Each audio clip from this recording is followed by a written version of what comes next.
Maniniwala ba kayo na matatagpuan ang tanawang ito sa Pilipinas?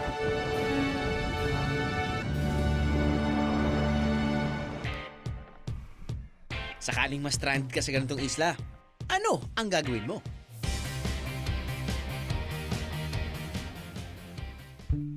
Well, maybe it's time to do a bit of soul searching. O kaya naman, biyero, maybe it's time to be a hero. Ano? Sama ka sa biyahe ko?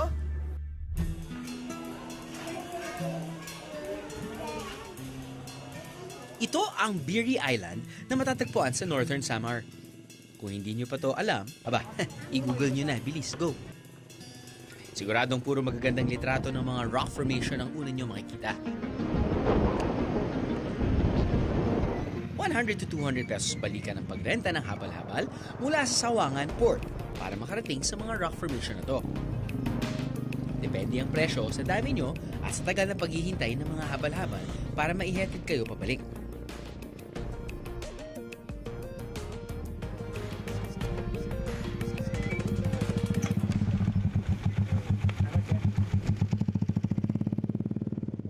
Okay, so nakarating na tayo dito sa Bilat Rock Formation.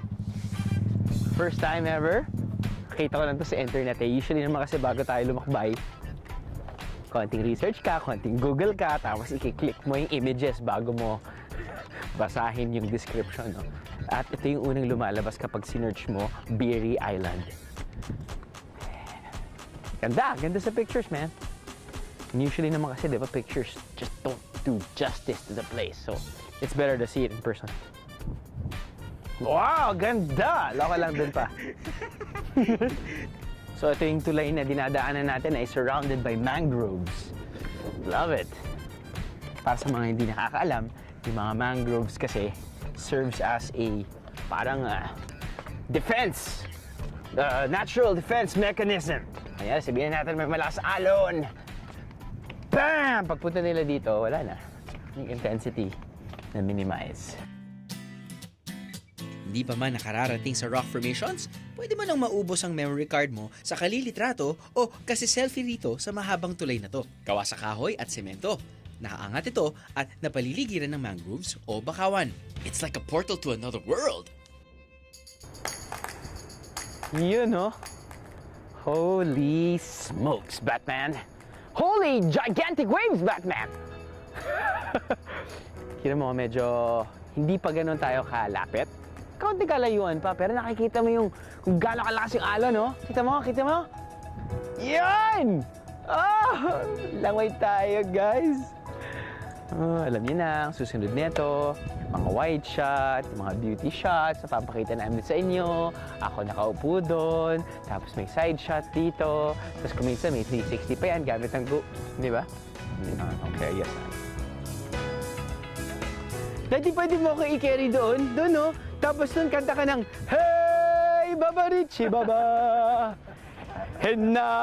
Henna!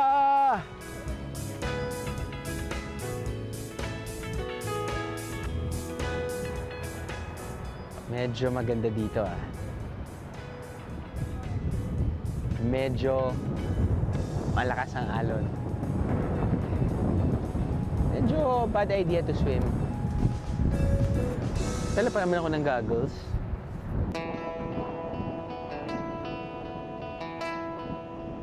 Pinakamagandang oras daw ng pagpunta sa mga rock formation na to ay sa umaga o kaya naman ay sa bandang hapon kung kailan low tide o pa-low tide na. Madali na kasing lakaran ang mga bato-bato.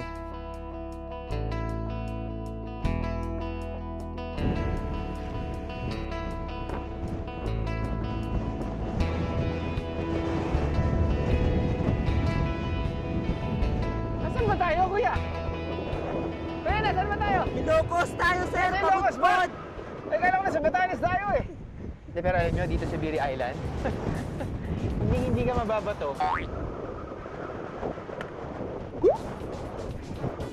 Hindi, but honestly, seriously speaking, simple siya pero rock. Thumbs up? Wala bang thumbs up dyan? So, kala ko kanina, lakas ng ulan. Hindi naman malakas ng ulan. Excited. Yan na naman ako. Umu-OA na naman ako. Kala ko kanina umaambon. Yung pala, sobrang lakas ng waves at ng hangin. Nadadala ngayon ng hangin yung tubig, yung mist papunta dito. Sana dati talagang grabe lang yung imagination. Picturesque view. Whew, grabe to. So, very romantic.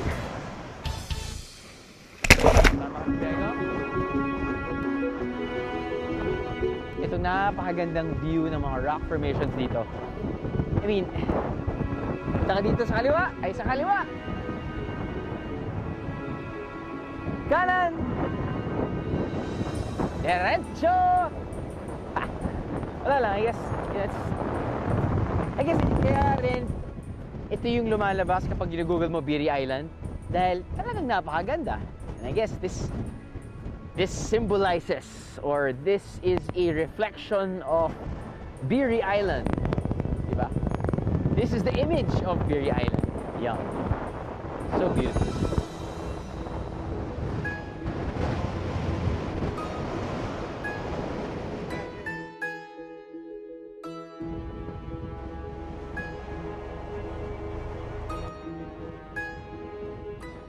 Pero hindi lang isang rock formation na makikita at mapupuntahan dito sa Biri Island. Ipakikita ko pa sa inyo ang iba maya-maya lang. Mula Maynila, humigit kumulang 1 oras ang biyahe papuntang Katarman, Northern Samar. Mula Katarman, pabiyahe ka pa ng 1 oras by land para marating ang bayan ng Lavezares na magiging jump-off point papuntang Biri Island. Umulan at medyo mahangin nung dumating kami. Kaya medyo maalon ang dagat.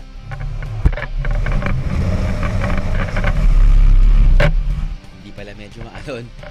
Talagang maalon nang bumabiyahe kami papuntang Biri. This has got to be one of the roughest boat rides I have ever been on. But after around 20 minutes of rough waves, we finally reached our island destination. Ano? Let's do that again? Huwag muna. Probably bukas. So, kakalapag lang namin dito sa island of Biri. Medyo rough yung nadaanan naming dagat. Paglapag namin dito sa Biri Island, we found out na meron lang silang electricity from 12 noon to 12 midnight. Now, for other resorts, they use a generator after midnight. Ngayon ay maghahanap kami ng isang turo-turo. Dahil hindi pa kami nag-almusal. It's 10 a.m. now. Medyo jam-packed yung schedule natin ngayon. After this, I think we're gonna go explore the ocean.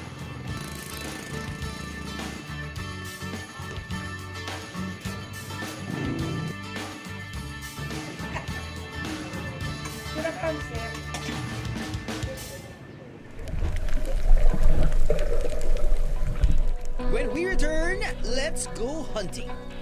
Underwater.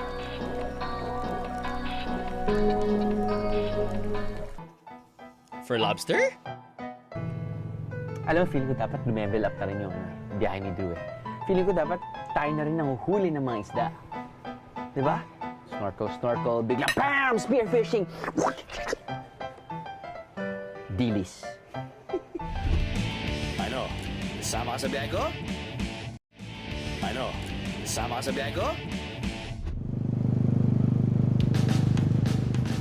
Dito sa Biri Island, ang isa pang lugar na madaling puntahan ng mga biyahero ay ang Magasang Rock Formation. Kumpara sa Bilat Rock Formation na pinuntahan natin kanina, mas madali kang maihatid ng habal-habal dito. Pero mas mahabang paglalakad sa hanggang tuhod na tubig dagat ang kailangan mong gawin bago marating ang mismong rock formation. Pero para sa akin, mas maganda ang tanawin dito kaysa sa Bilat. Mas surreal, mas kakaiba. Bukod sa picture taking at sightseeing, isang magandang gawin dito sa Magasang ay mag-swimming. Dahil meron ditong natural saltwater pool. Ingat lang sa pagtapak dahil may mga matatalas na bato.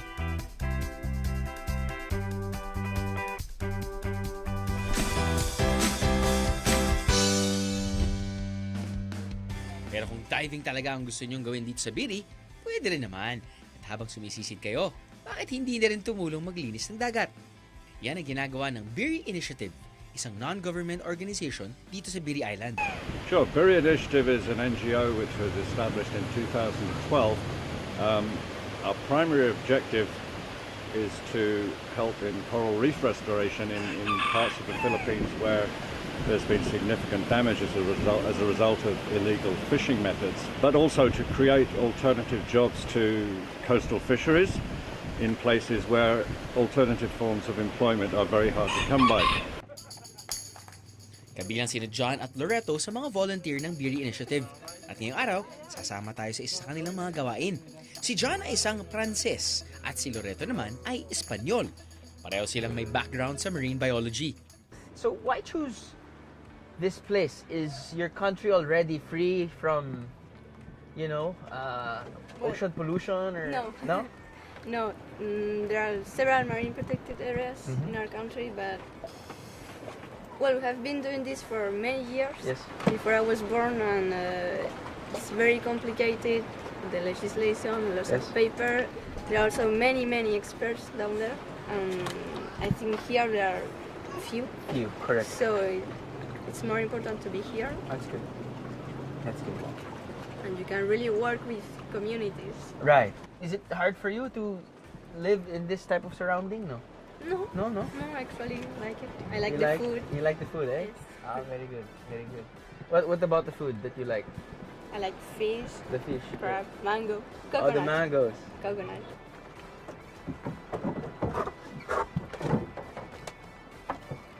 Medyo awkward pa rin yung situation dahil sila yung nagiging tour guide ko at sila yung hindi tiga dito sa Pilipinas. So, John, Yes, where are we going? we're going in Cagnipa. It's an island next to Biri, Okay. Where are we going there? in the west. In the west. Yes, Okay. because in the west it's really beautiful. We have really lot of coral.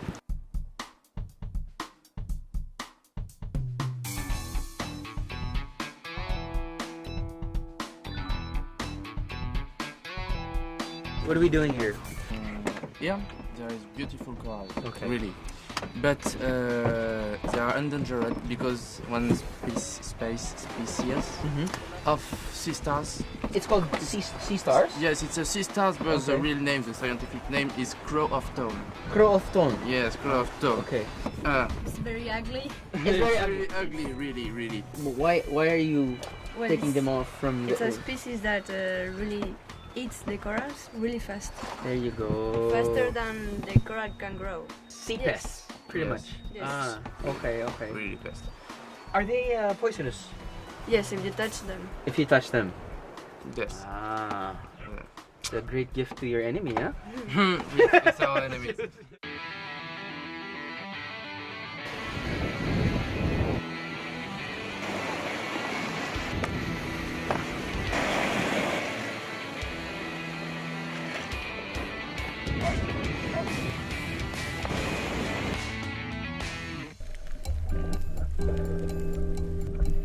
Malinaw at malinis ang tubig sa paligid ng Biri Island. Yun nga lang, medyo malakas pa rin ang alon kaya nahihirapan kaming lumangoy. Sa pagsisid namin, wala kaming nakitang nakapipinsalang crown of thorns. Well, mabuti naman. Magandang indikasyon ito na nagsisimula ng magbunga ang efforts ng Biri Initiative.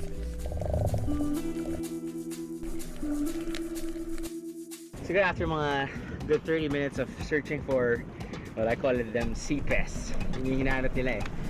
Mga crown, ano ba? Crown of thorns. Not only they're poisonous, they're also parang they kind of eat the corals much faster than the corals can build themselves. So usually what they do, nagdadala sila ng mga tongs. May tongs na pang barbecue at yun yung ginagamit nila pang tanggal ng crown of thorns. So nilalagay sila sa isang net, pero wala eh. Yung mga times na meron daw marami, may mga times na wala talaga. So this is the time na wala kaming nahanap. But buhay na buhay. Buhay na buhay yung corals talaga, which is a great thing. Objectives nila, you know, is really to clean the environment. And I guess they're doing a pretty good job then, kahit paano. It's been a couple of weeks lang for them staying here and trying to help protect our marine biodiversity. Which is so ironic, no? Which is so ironic. Dahil sila pa yung mga hindi naninirahan dito at sila pa yung mga dayuhan. Sila pa yung nagkakaroon ng initiative para maprotektahan yung ating kapaligiran. Alright. So, where's my cameraman? Over there.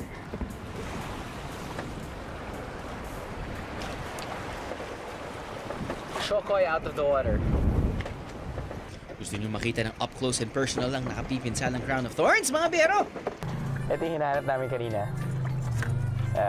I think tinatawag din ang crown of thorns. Actually, okay, medyo nahihiya siya. Kunin natin to. Oh, wow. They have a very good hold. They stick. Good grip. See, isipin nyo, kamay yung ginagamit nila para panghatak o pangkuha nito.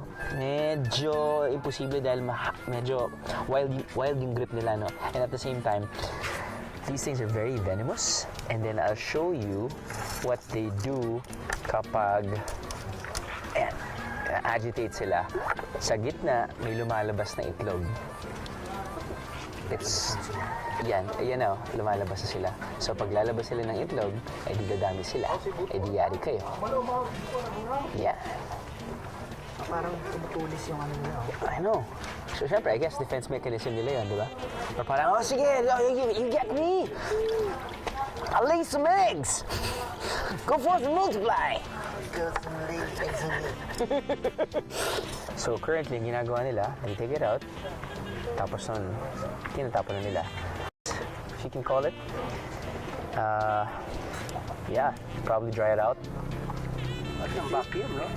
Don't touch them. You stonks. Or just don't go near. Ooh, the eggs. Ooh, lovely. Caviar. Ang dagat sa paligid ng Biri Island, sagana sa yaman na kailangan pangalagaan para tuloy-tuloy itong mapakinabangan. Siyempre, ilan sa mga yamang dagat na to, bukod sa magandang tingnan sa ilalim ng tubig, gaya ng mga corals, ay masarap namang kainin. Dito sa Biri Resort and Dive Center, kung saan kami naka-check-in, seryoso sila sa paghahanda ng sariwang-sariwang seafood. Lobsters! Crab! Tuna! Ho lala!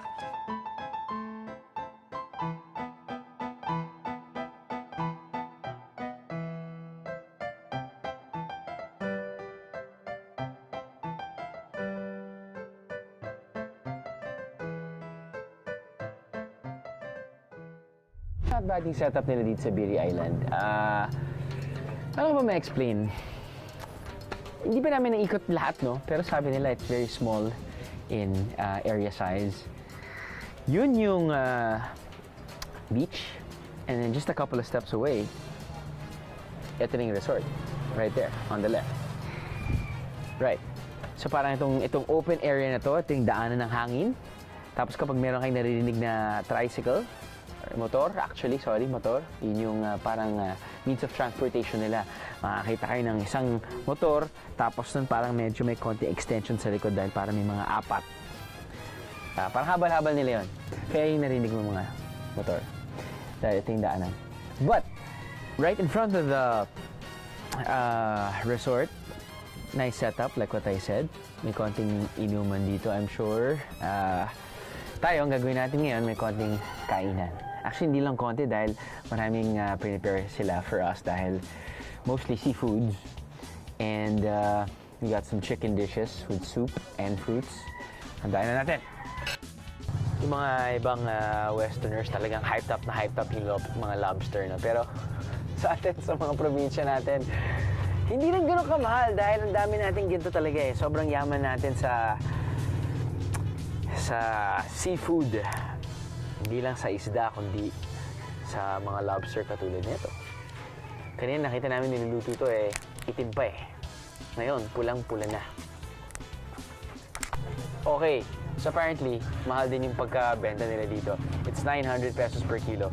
Now, hindi ko alam kung foreign price yan or price para sa mga turista at hindi local or hindi nanggagaling dito sa malapit yung lobster. Pero, yung tuna, ito, luto na umaabot ng 90 pesos per kilo. Hey, that's not bad at all.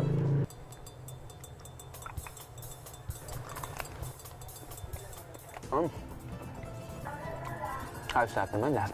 Pare-pareho yung lasa ng lobster, pero it's really how you cook it. Sometimes they put soft drinks. Sometimes pinapakuluan lang talaga nila or sini-steam lang nila. Sometimes yung stir-fry nila. Yung garlic. Yeah. Good.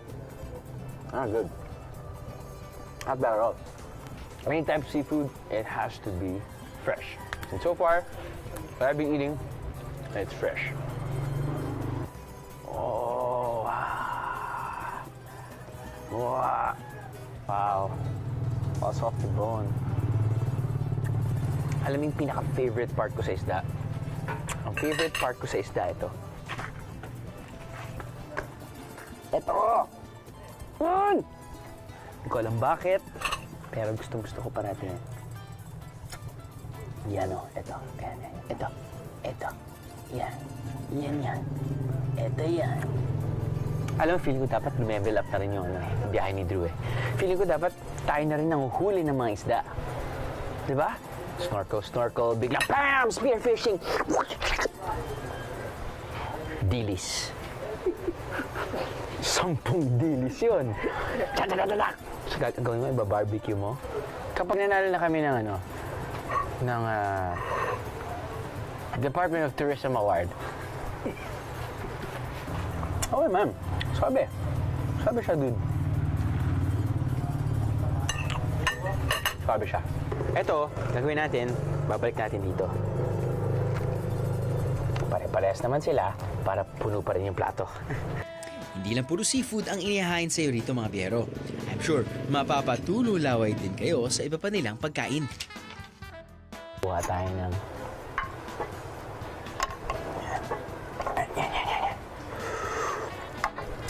Chicken curry. Uy, kakaibang chicken curry ito. Meron silang pineapple. Pineapple chunks. Alright.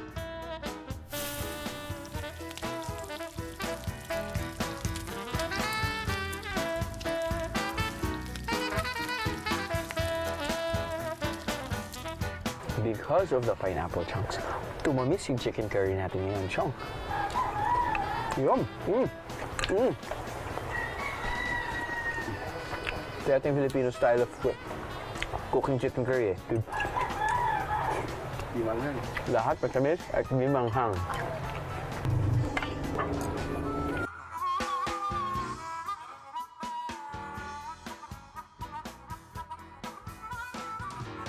In conclusion, samot-saring mga pagkain, pwede niyong mahanap dito. Fresh seafood, panalo yung pagluto nila ng manok, walang problema. Kulang na lang beer. Mamayang gabi niyan.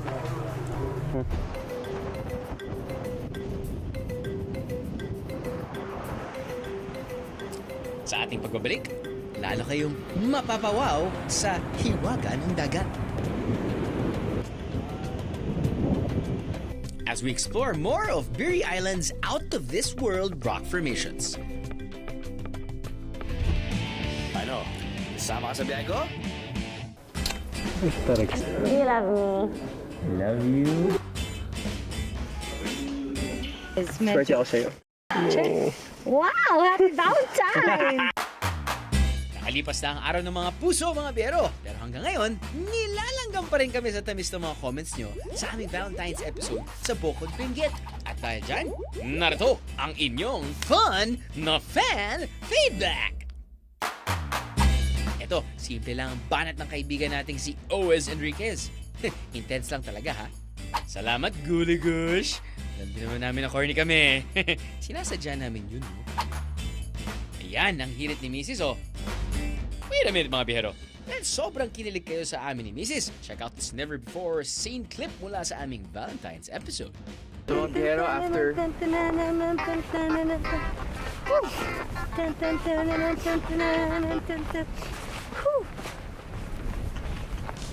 Welcome to Behind the Drew Show with my only dancer, Mrs. A. May energy ba, Chong? Kasi na umaga. Talaga yung mga ano eh. Tried and tested na sa mga morning show. Kasi kung hindi, lalamigin na naman ako Oo nga, correct. Marami kayong natuwa na makita kami ni Mrs. na bumiyahe ng magkasama. Maraming salamat! Pero may isa tayong kaibigan na tila may pinagdadaanan nung nanonood ng episode. Kat, hayaan mo at I'm sure kapag umakyat ka sa Mount Pulag, hindi ka giginawin sa init at sayang dala ng mga makakabiyahe mo. Pero bukod syempre sa matamis na lambingan, masaya rin kami na naka-inspire din ang biyahe namin para sa sarili niyong mga biyahe. Lahat ng pagod at puyat sa pag-shoot ng episode na to, sulit! Kaya comment lang kayo ng comment sa Biyahe ni Drew social media sites, mga biyahero. Because we really appreciate your fun na fan feedback! Ano? Sama ka sa biyahe ko?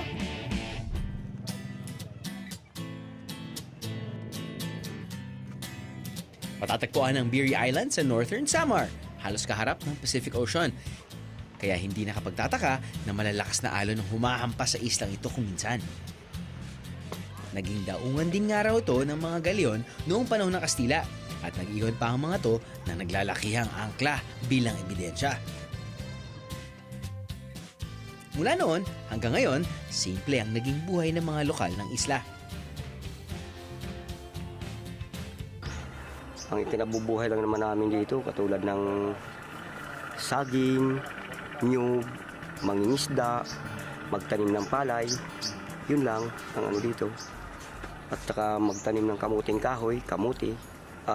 Waray po ang salita namin dito, waray. Iba ang istorya dito sa waray, iba din naman sa amo, iba parang halo Bicol ba? Ang wala, wara. Ang mayroon, mayaon. Diba? Ayaw, habo. Yun ang sabi ng mga turista na pumupunta dito sa amin. Nagagandahan sila dito sa Biri.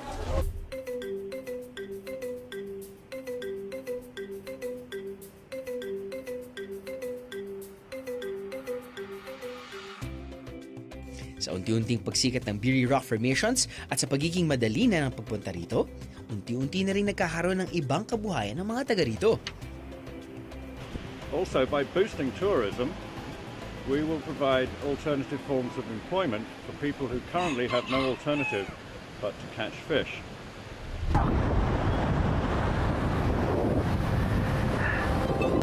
Grabe, feeling ko rock star ako. Sa lakas ng hangin.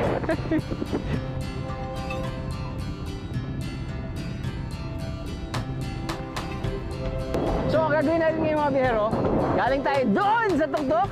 Susubukan naman natin pumunta doon sa tuktok na yun. Bakit? Dahil meron kaming oras at pwede namin gawin.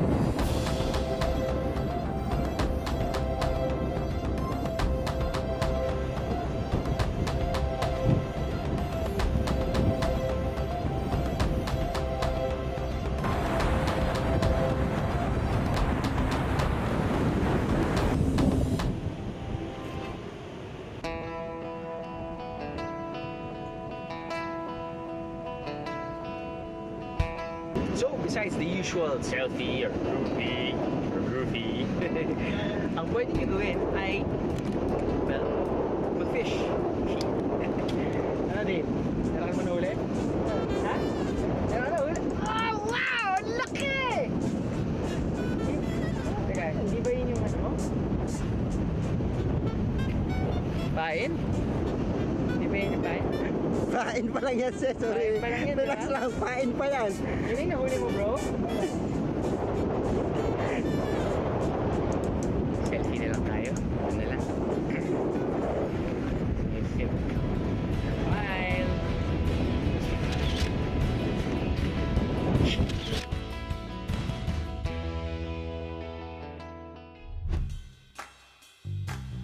Dalawa lamang registered hotel sa isla ng Biri. So if you're planning to stay overnight here, better book ahead mga biyero. Hi! Welcome to my mansion. Andito tayo ngayon sa Biri Resort. At isa lang to sa mga, siguro, wala pa yatang 5 resorts dito. Okay? It's facing the beach, so it's very beautiful. You've got 3 floors. First floor, I think, is the restaurant. You've got the play area, may billiard table, and doon yung restaurant nga. Second, meron diyang pwedeng tumira. And this is the penthouse. I'm just kidding. This is the 3rd floor. 3rd floor, pagkapasok mo, isang kwarto na. At meron nang pwedeng matulog ng 2. Depende, pwedeng 4, basta magkapatong-patong. As you can see, mga gamit ng crew. Pagpasok pa dito, wow! May lanay, may malaking flat screen TV, may king-size bedroom, merong mirror, nakitang-kita mo sarili mo kapag hubad ka. At meron kang kitchen. Ano to? Kwarto o bahay? Or apartment? Di ba? Malaki. So, dito tayo ngayon sa kitchen kung saan meron ding lutuan. Okay, kompleto ka na dito, bro. Kompleto ka na dito. Pwede ka magluto, pwede ka maglagay ng cold drinks and maintain it cold. Ice, the works. CR. Oh, you know, kapag nagba-bathroom raid tayo, I always check kung gano'ng kalaki yung tubig. Not bad.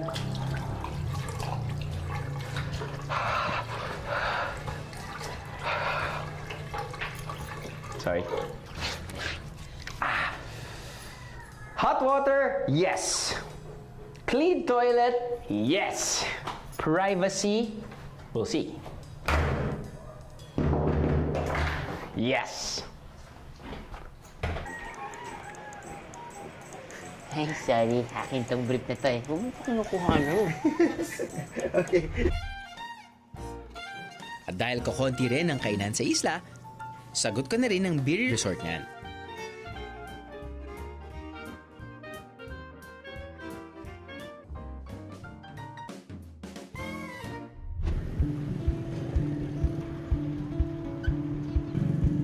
Ang ginagawa naman ng ibang biyero, day trip lang sila sa Biri Island. Matapos ang pamamasyal sa mga rock formation sa araw, balik na sila ng Katarman at doon na nagpapalipas ang gabi.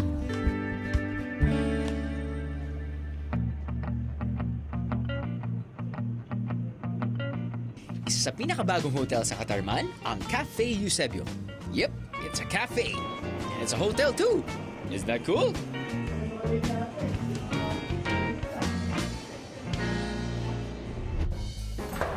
Hello?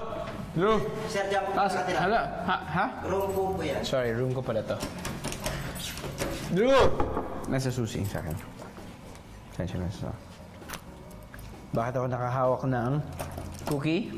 Well, nandito kasi sa Cafe Eusebio. It's a coffee shop. Actually, it's not really a hotel. Kala ko nga, dyan ba tayo? Di ba coffee shop yan? Actually, dyan na tayo nakatira. Ganun pala. Anyway, bigyan nila ako ng cookie. Anyway, pasok. Welcome to my room. Okay. Pasok na. Kanina gumagana ako. May ilaw. Pero hindi masyadong well-lit yung kanilang rooms. Usually, di ba may mga hotels na pagkabukas mo ng ilaw, boom! Lahat ng ilaw bukas. But then again, when you come here, you just come here to sleep. And I think how they set up their room, actually nagustuhan ko yung floor. Dahil yung floor, it's wood. It's not just like wood laminate, it's wood panels. Look at their bed. Bed frame. Amoy na amoy pa na medyo bago. Wood table, flat screen TV. They have their parang sofa or like an extra bed. But this is I think their most expensive room, which is around 2,000 pesos or 2,500. I think 2,000 pesos. It's good for two. 3,000? It's 3,000 pesos. But then again, you can have an extra head or extra body, extra person for gopa. Sa mga Chinese, alam niyo yan. 500 pesos. 500 pesos inclusive of breakfast. I actually like this bed frame. Really nice. Pros and cons. Pros, love the feel, love the smell, very wood smell. That's a pro. Medyo downside, may kumakanta. Kasi may video kayo. Okay, sana kung magaling kumanta, pero yun yung kinakatawa-tawa ko kanina. Sabi ko, oh no. Alas 10 ka lang. Hanggang anong oras ba to? Kasi maaga ako natutulog. I mean, alas 9, medyo gano'n na ako. But hey, it's 9:02 p.m. at walang kumakanta. That's a good sign. Okay, punta tayo ngayon dito sa banyo. For me, if your bathroom is clean, it's good for me. If your bathroom is all white, it's good for me. Kasi pag all white, mas makikita mo yung speck of dust. Mas makikita mo yung dumi, if ever meron dumi. Ang nakikita ko yung sarili kong dumi. Dahil naligo na ako kanina. Water, it's not like the strongest, but it'll do. Brush my teeth. Kala ko masyado mahina yung tubig. Yung pala hindi ko na ganun yung knob. Hot water at your disposal, no problem. So, it's like a very futuristic setup, but at the same time, very Filipino. Or at the same time, parang pagka-rustic na hindi mo maintindihan dahil meron silang ginagamit na wood. So, ladies and gentlemen. Good night, sir. Good night. Thank you so much. Good night. See you tomorrow.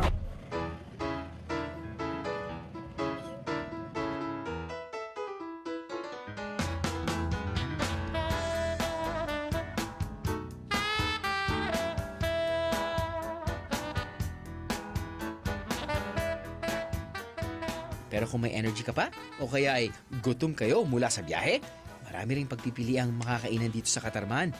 Kabaliktaran ata ito ng kasimplihan ng buhay sa Biri. Para ka nang nasa Cebu, Davao o iba pang malaking syudad. Ang Katarman kasi ang provincial capital ng Northern Samar.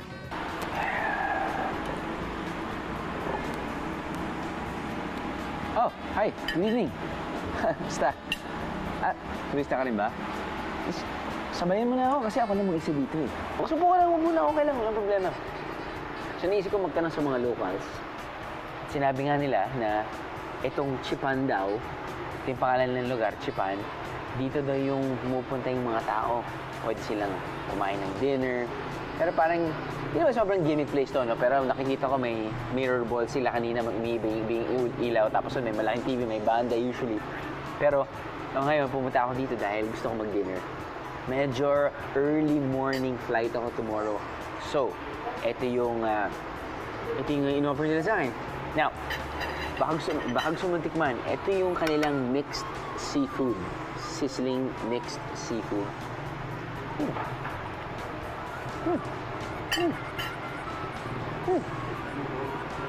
Hindi ako nakukuha sa'yo. Ayan. Mukhang busy sila dito at maraming Yan, no? Yan. Ito, subukan mo ito. Okay siya. Meron siyang shrimp, meron siyang squid. Yan. Meron siyang shrimp, squid, fish. Oh. Ano si mo? Ayos na rin, no? Pwede. Kanin, kailangan mo? O mamaya na? Ito yung, actually, ito yung masarap din eh. Masarap yung pagkagising nila eh. Ito yung parang, yung tawag nilang beef salpicao. Sizzling beef. Ito mo. Ano siya?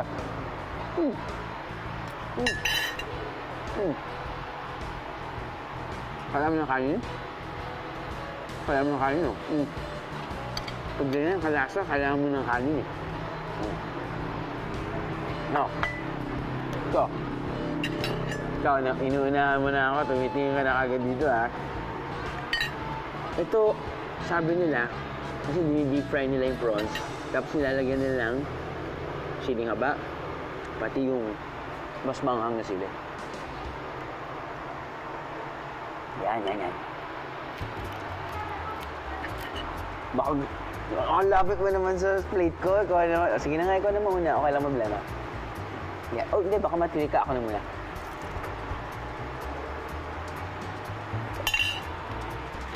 Pwede to. Tikman mo. Parang close na tayo, no? Hello. Yan. Uy, meron siyang sipa. Ano? Pwede, no? Pwede. Ano ang feeling ko? Kailangan tayo mag-order ng beer mamaya. Ano tingin mo? Pampatulog, no? Parang okay na, no? Tulog, tapos yung gising kagad na maaga. Ito daw, mukhang manok. Pero, sizzling tuna. Manok yata to.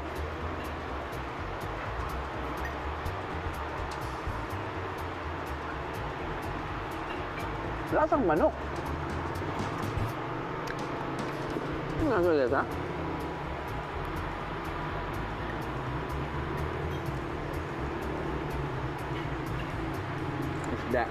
Isda siya.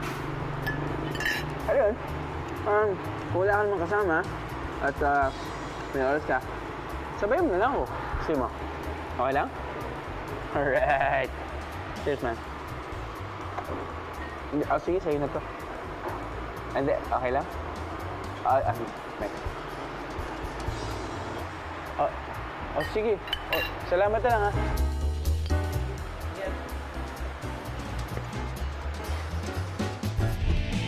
Ano? Sama ka sa biyahe ko? Ano? Sama ka sa biyahe ko?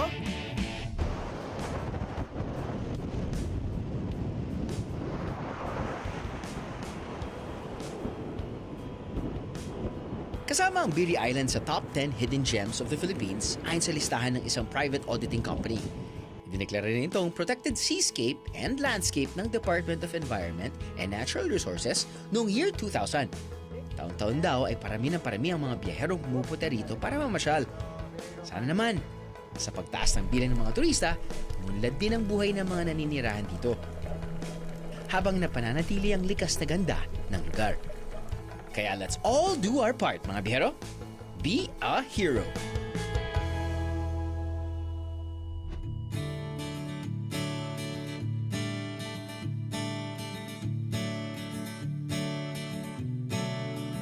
Kapag bumabiyahe ako, sinusulit ko ang lahat ng pasyalan. It's just so spectacular. It's awesome. Lahat ng pwedeng subukan, game ako dyan. Go! Kahit alanganin sa panlasa, sige lang. Masarap ba? Wala siyang lasa. Pero parang bato. Para manamnam ang isang lugar, do what the locals do. Bakit yung mga lalaki hindi naka-outfit? Bakit ako lang yung naka-outfit? Malito, mali. Dahil sa bawat experience, may matututunan. Lalapit yan dito, kita mo yung mga bata, may dala-dala ng mga tabo. Inuman na. Kape, ala, tagbanwa. Sa bawat pakikisalamuha, bagong kaibigan. Buang-wang, salugan-yugan. Kaya sulitin natin ang bawat adventure. Hashtag